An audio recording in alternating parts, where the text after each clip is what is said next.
Salam dan bahagia Ibu dan Bapak Guru. Pada materi sebelumnya kita telah mempelajari bahwa kurikulum merupakan pedoman penyelenggaraan kegiatan pembelajaran untuk mencapai tujuan pendidikan tertentu. Pada materi ini kita akan melanjutkan pembahasan pentingnya perubahan kurikulum untuk menyesuaikan dengan kebutuhan murid dan perkembangan zaman. Saat ini berbagai isu baru menuntut satuan pendidikan menyiapkan kurikulum yang membantu murid untuk menghadapi dunia yang penuh dengan tantangan.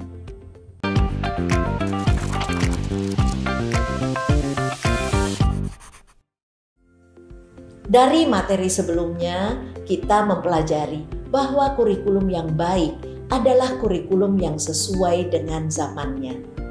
Kurikulum bersifat dinamis dan terus dikembangkan atau diadaptasi sesuai konteks dan karakteristik murid demi membangun kompetensi sesuai kebutuhan mereka kini dan masa depan. Ibu dan Bapak Guru, mari kita ingat masa-masa sekolah kita waktu itu.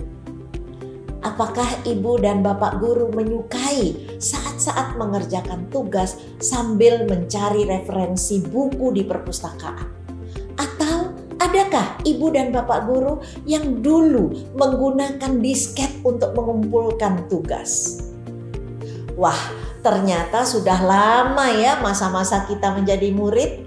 Kini murid kita tidak hanya memiliki buku-buku perpustakaan sebagai bahan referensi. Berbagai materi bacaan dapat mereka jangkau melalui internet, termasuk referensi dari perpustakaan-perpustakaan terbaik di dunia.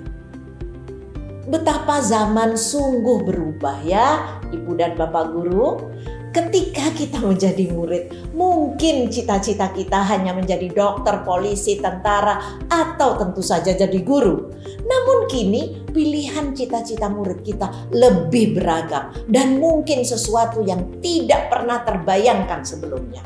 Mereka kini ingin menjadi ilustrator, animasi karakter kartun, menemukan software komputer, pengembang aplikasi games, atau bahkan gamer atau YouTuber. Perubahan-perubahan tersebut hanyalah sebagian contoh yang tentu membuat kita sadar dunia ini ternyata memang terus berubah.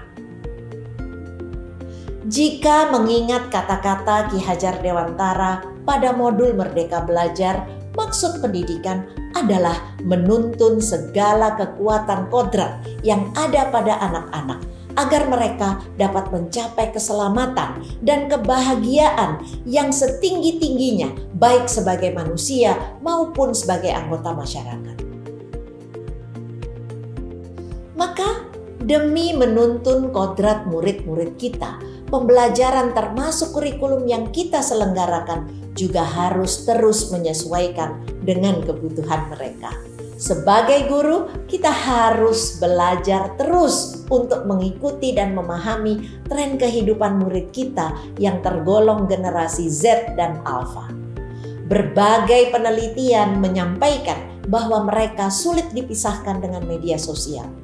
Keadaan ini bisa dimanfaatkan oleh guru untuk tujuan pembelajaran. Misalnya dengan meminta murid membuat dan mengumpulkan tugas melalui aplikasi digital. Ibu dan Bapak Guru, ada pepatah yang mengatakan, "It takes a village to raise a child." Butuh seluruh desa untuk membesarkan seorang anak. Bagaimana Ibu dan Bapak Guru memaknai pepatah tersebut?